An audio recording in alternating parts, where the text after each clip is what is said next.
everyone. My name is Julissa Taitano. I will be covering Chapter 7, Disability Matters. Alrighty, let's go right ahead. So, in this chapter, we'll be covering why disability matters, what is a disability, constructing disability in this country, communications and disability, interability interactions at work, some promising practices, and just a couple notes in the conclusion.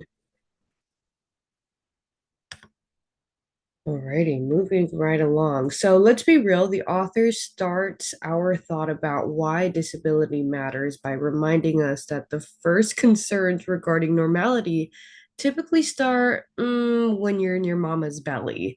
Is the baby normal? The author continues with some relevant stats that 1 in 4 Americans live with a disability, which is the largest minority group in the US. 11.9 of the population reported having a disability in 2021, and 19% of enrolled undergraduates had disabilities in 2015 and 2016. Most interestingly was the disability market. I had never really considered this before, but it's an influence that exceeds $13 trillion in annual income. And if that doesn't make our big breadwinners in our country want to hop on the advocacy ship, I have no idea what will. Another reason why disability matters is because we have achieved a landmark civil rights law that was enacted in 1990. The American Disabilities Act provided legal protections leading to increased disability discourse and mandated some of the accessibility items that we see in public spaces and institutions. Another important development in this chapter is the critical disability theory, which analyzes disability as a cultural, historical, social, and political phenomenon. It scrutinizes some of the social norms that define impairments and really does the work to examine the social conditions that concentrate on the stigma and the attributes. Disability today matters because there are more interactions than ever before between disabled and non disabled individuals. The author says that this is partly due to the impact of our communication technology, but also in general, our societal attitudes towards disabilities have changed. Needless to say, though, don't be fooled because although many places and institutions rubber stamp themselves as accessible, they're often limited in accessibility, if we're going to be real, more obviously with some of the physical disabilities. Another challenge is in difficulties in forming collective consciousness and communities, which I think and I've related to finding collations with biracial individuals. It's really difficult to find cohesive and big enough groups to create those communities and forming collective consciousness, which, yeah, it kind of makes it impossible for identity and culture formation since it's so complex and multifaceted. Looking forward, we're seeing an increase in integrating accessibility measures and accommodations and education in the workforce. But there's something really important in understanding the intersecting non-dominant social identity categories that the author alludes to further in the chapter. But it really calls out a continued need for advocacy and improvement when it comes to accessibility and inclusion. Now let's get into what is disability and some organizations' definitions and references, the ADA, the WHO, and the CDC. So, the first legal definition from the ADA of disability is a physical or mental impairment that substantially limits major life activities, has a history or record of such impairment, or is perceived by others as having an impairment. But some of the origins of disabilities can exist from birth, from an injury, or long-standing condition or disease. In this chapter, the author stated that it's important to understand impairment different from disability. An impairment is the absence of or significant difference in body structure, function, or mental functioning. The author lays out two types of impairments, one being structural impairment, nerve damage, amputation, the other being functional impairment, a partial loss of sight, carpal tunnel syndrome, etc. So the World Health Organization perspective of disability is an interaction between individuals and their environment. The three dimensions of this include an impairment, activity limitation, and the participation restrictions that are imposed. The last definition is from the CDC, and it's any condition making it more difficult to perform activities and interact with the world. So, pretty streamlined across the board. Um, One of the last notes that I kind of want to remind you all that the author does include in this chapter is, well, let me start with, I hope that it's known, but we don't refer to people as handicapped. It's 2024, so it's important to use correct terminology. Let me explain. Um, a handicap is when the environment itself impedes on a person with a disability. So, for example, the author tells us that a person with paraplegia who can function with the use of wheelchairs, ramps, curbs, etc., can be handicapped by buildings or public transportation that are not wheelchair accessible. So this would be kind of the more appropriate way to refer to a handicap or someone who is handicapped in a particular situation. We will finish off, we'll finish off this slide with some of the impairments and disabilities that have been characterized in many ways, which include mental conditions, physical conditions, sensory impairments, learning disabilities, neurological conditions, addictive disorders. Yes, these categories exist, but these categories do not convey ability. Remember that ability is a social construct of identity. So, that being said, let's go on to constructing disability in the United States. The evolution of attitudes changed over time and are influenced primarily by economic conditions, intellectual thought, cultural preferences, and religious tenets, which I'll get into in a minute. In general, though, there has been a shift from the community care, families, friends that had the responsibility of caring for people with disabilities to institutionalizing and going back to integration model. We can see the change in attitude through some prehistoric perspectives. One, given that the pre industrial era, the time where families, friends cared within communities, but there's also low key like this insidious religious view that those who bared and birthed babies and children with disabilities were punished by God for sin or as a sign of piety. Like these are angels, literal angels that could do no harm. However, the Industrial Revolution definitely put a huge emphasis on able-bodied workers, especially in a time where high volume is recruiting a lot of workers into this industry.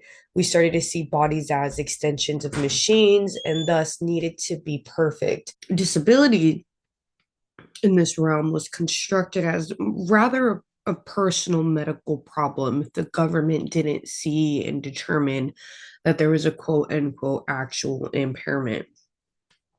Interesting. And if you're like me, suspicious, in 1830, the Census Bureau began collecting disability data. Mm-mm. Shortly after, implementation of ugly laws and segregation practices started getting imposed. In the coming years, we'll start seeing some development of how to keep those who are considered not normal out of society. Thus, ugly laws have institutionalized the practice of putting disabled people, people with disabilities, kept away and out of society's view, and thus keeping the rest of society safe. There's this really interesting TED talk by Judith Heumann, and she talks about the development of hospital schools and vocational training. And her parents having to face a decision about institutionalizing her or letting her be homeschooled. And a lot of youth receive an education that isn't really an education. Disabled children and disabled people being put through programs where they are trained, for the lack of better words, to do simple tasks. Um, and so there was like this crippled, the author uses this term as crippledom, and with cripples being individuals who had mobility impairments. It was implied that they were economically dependent and relied on charity. And so the government basically focused on curing people. And if people couldn't be cured of their disability, they would be locked away for society's safety. Low key making me think of how society today looks at homeless people. All right, next is eugenics. So the eugenics movement is essentially the selective breeding stemming from this racial hierarchy that we're all pretty aware of at this point in our course. So there was positive eugenics, keeping, blonde hair, white eyes, light skin, and then negative eugenics, where we're kind of eliminating some of the bad traits of that, in terms of the normal view, we're not up to par. So the government would sterilize essentially some of the defectives. Oh, actually, there was this quote that if we sterilize one defective, we could save society thousands of dollars. Right. Okay. Xenophobia also contributed to this, and we see this through a couple of the state legislation and involuntary sterilization of individuals out of fear of transmitting socially undesirable traits. One of them being the Immigration Act of 1924 from our text, which restricts immigration. Another being laws prohibiting interracial marriages from 1907 and 1932, 32 states passed eugenic laws that allowed the government to sterilize individuals presumed incapable of their own decision. From 1921 to 1964, 65,000 people were forcibly sterilized for quote unquote any genetically related reason. So some interesting models. The first model, and all these models were designed for people to view, classify, and treat disabled people. So the first model of our chapter is a medical model, which rests on the ideology of normality, that the normal state of being is in good health, focusing on this curing of people with disabilities rather than, ensuring their civil rights. The second model is from the impairment and disability slide. So go ahead and go back if you want to kind of review it. But this model identifies a disparity between a body and its social environment. Um, it's not an individual problem. This model advocates that it's rather a social and environmental issue arising from society. I like this quote from this chapter, and it says, "A condition does not disable an individual, external restraints do." The next model is disability as a social identity. So I really like this section of our chapter actually, because it's redefining identity of people with disability around their disability. So people first. In 1977, the term neurodiversity was coined, ranging from mild to unnoticeable to more obvious and functional differences. There's also another subcategory of neurotypical, which refers to an individual whose brain functions, behavior, and processes are considered standard or typical. This last model moves beyond providing language and explanation, but actually provides framework for informing policy. This chapter actually lists out several different movements and policies and big steps, but these are a couple of my favorite. The 1974 People First movement began actually in Salem, Oregon, and people were tired of being called retarded.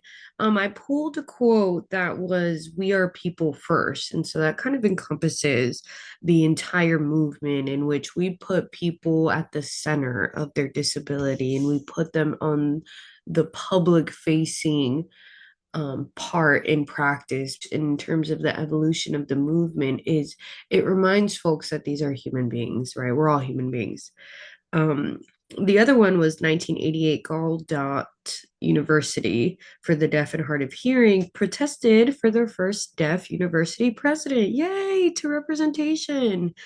The last one that actually gave me goosebumps was in 1990. The Wheels of Justice organization protested for the lack of progress on disability legislation, and it resulted in some protesters literally crawling up 85 marble steps saying, "Access is our civil rights." And if you've ever been to DC, you know that it is still cold in March. And I don't know about you, but I just got chills right now trying to imagine this. But I can't imagine it. So, um, moving on. So, this next slide, communication and disability, it's really a two-topic section in this chapter. Topic one about language, and there's a debate on people first, as we just mentioned, or disability first. However, in good practice, you're a person before you are disabled. So the other topic is interaction. So there's this notion of interability communication, interactions between disabled and non-disabled individuals, and how it's increasing and will continue to do so. So interactions between non-disabled and people with disabilities is obvious. And we see it sometimes with folks trying to keep it short or avoiding communication, interoperability communication in general. Non-disabled people, granted, might intend to be nurturing and considerate, but instead seem kind of condescending or patronizing. Some examples include in this chapter asking intrusive questions, such as origins of a disabled person's conditions or how they function in their daily lives, which, if you're going to ask anybody how they do things day to day, it's kind of an insane question. The next is offering unsolicited praise. So, non disabled people might feel called to say something positive, thinking that, people with a disability are brave or inspirational, maybe congratulating someone for just getting up in the morning. But this really does represent the ableist notions that some disabilities are better than others. Like, you were able to get up in the morning. Wow, look at you. Right? Because the alternative would be what? Another would be addressing a disabled person's companion or caregiver instead of the person that's right in front of them with a disability. This is just rude. But the next one is giving unsolicited advice. And I just recently had an experience with this. So, if I may, it's the "have you tried" question. And in my example, I had told a new colleague of mine, that I have ADHD and that it's kind of difficult for me to read the 80-page policy briefs that were given once a week. And this colleague had told me, "Have you tried just focusing, like sitting down and really focusing?" And in my mind, I was like, "Bro, what? Don't you think I haven't tried that maybe like my whole life?" In reality, I think this goes into the next one, able splaining, like assuming that a disabled person is not knowledgeable, as if they're not capable of like doing things for themselves or speaking for themselves. And this could result in some masking, right? So in my case, remaining docile and unprovocative, not trying to be too demanding, was the safe way to go. But this, as this colleague of mine did, it is patronizing and it can kind of piss people off. Additionally, masking, I think, is prevalent in some of our neurodivergent friends and their communication styles, which can be a little bit awkward or off-putting. But this kind of forces people to mask. And the author defines masking as this artificial performance of social behavior that is seemingly more socially acceptable in neurotypical society. Um, so there's something to be acknowledged there in the efforts of disabled people who, are trying their best not to ruffle some feathers. And I think the author even uses a phrase of waves, not trying to cause any waves. But yes, so now let's get into the work environment.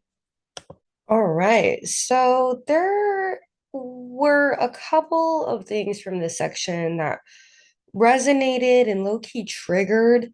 But let's get into it. So, in terms of work and employment, the chapter kind of alluded to some raising concern with the cost of a reasonable accommodation, which is a modification or adjustment to assure that qualified individuals with disabilities have rights and privileges in employment equal to those of non-disabled employees. And as we learned since the start of the Industrial Revolution, ableness is the normative standard of work, and persons with disabilities are often not seen as competent and capable of meeting these standards. The cost of accommodations was really interesting to me.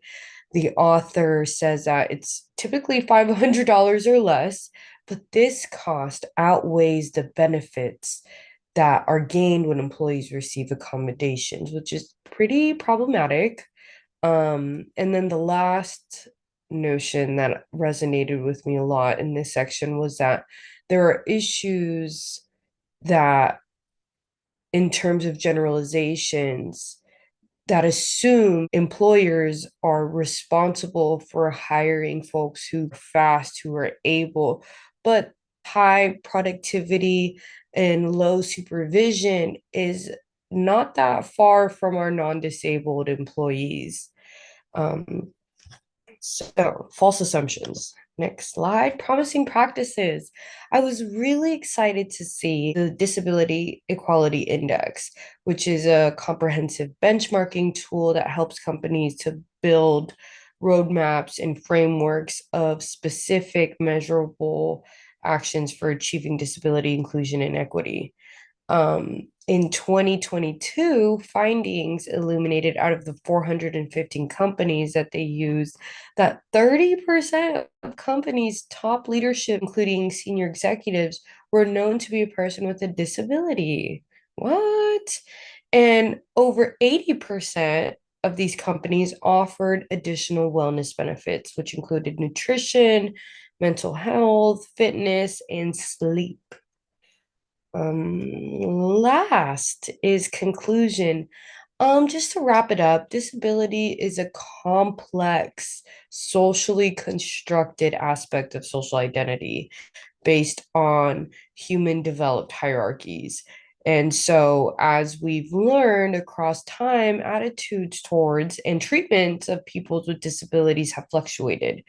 And so, as we, look at these different models, the medical, social, our society still places a premium value on ability and fitness. And so I'd be remiss not to say that we have a lot of work still ahead of us in terms of justice for people with disabilities. So, yeah, thank you so much for listening. And I hope that you found this entertaining and informative. And please, if you want to talk about this more, this is a realm that I'm interested in and I'd love to have some dialogue around. So, feel free to email me, or if you have my phone number, text me.